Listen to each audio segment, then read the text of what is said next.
क्या सरकार देश के मंदिरों में रखा सोना अपने नियंत्रण में लेने जा रही है?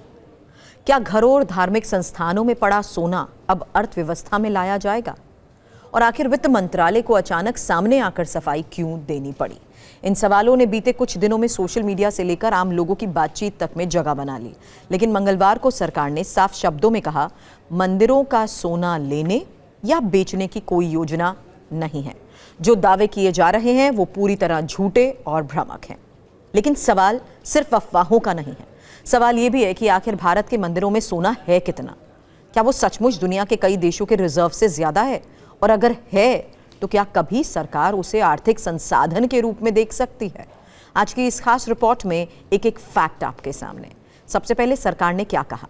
वित्त मंत्रालय ने स्पष्ट किया कि देश भर के मंदिर, ट्रस्ट, धार्मिक संस्थान या पूजा स्थलों में रखा सोना सरकार के निशाने पर नहीं है। मंत्रालय ने कहा कि सोशल मीडिया पर फैल रही खबरें कि मंदिरों के शिखरों, दरवाजों और संरचनाओं पर लगा सोना सरकार के सामरिक स्वर्ण भंडार का हिस्सा माना जा सकता है, ये पूरी तरह निराधार है।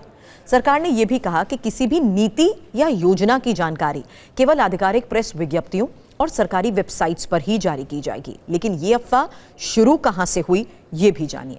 असल में कुछ समय पहले सरकार की ओर से सोने के आयात को लेकर चिंता जताई गई थी। भारत हर साल बड़ी मात्रा में सोना आयात करता है, इससे विदेशी मुद्रा पर दबाव पड़ता है। यहीं से सोशल मीडिया पर चर्चाएं शुरू हुई कि सरकार घरेलू स्तर पर मौजूद निष्क्रिय सोने को बाजार में लाने पर विचार कर सकती है। और चूंकि भारत में सबसे बड़ा निजी सोना घरों और मंदिरों में माना जाता है, इसलिए अफवाहों ने और जोर पकड़ लिया। अब जरा आंकड़ों पर नजर डालिए।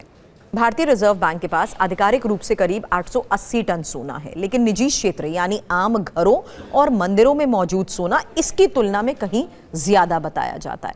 अलग अलग रिपोर्ट्स के मुताबिक भारत के नागरिकों के पास लगभग 25,000 टन से ज्यादा सोना हो सकता है। और बात अगर मंदिरों की करें, अनुमान बताते हैं कि भारत के प्रमुख मंदिरों में 3,000 से 4,000 टन तक सोना हो सकता है। हालांकि इसका कोई आधिकारिक सर्वे नहीं है। आंकड़ा इतना बड़ा है कि कई देशों के केंद्रीय बैंक के गोल्ड रिजर्व से ज्यादा बैठता है ये।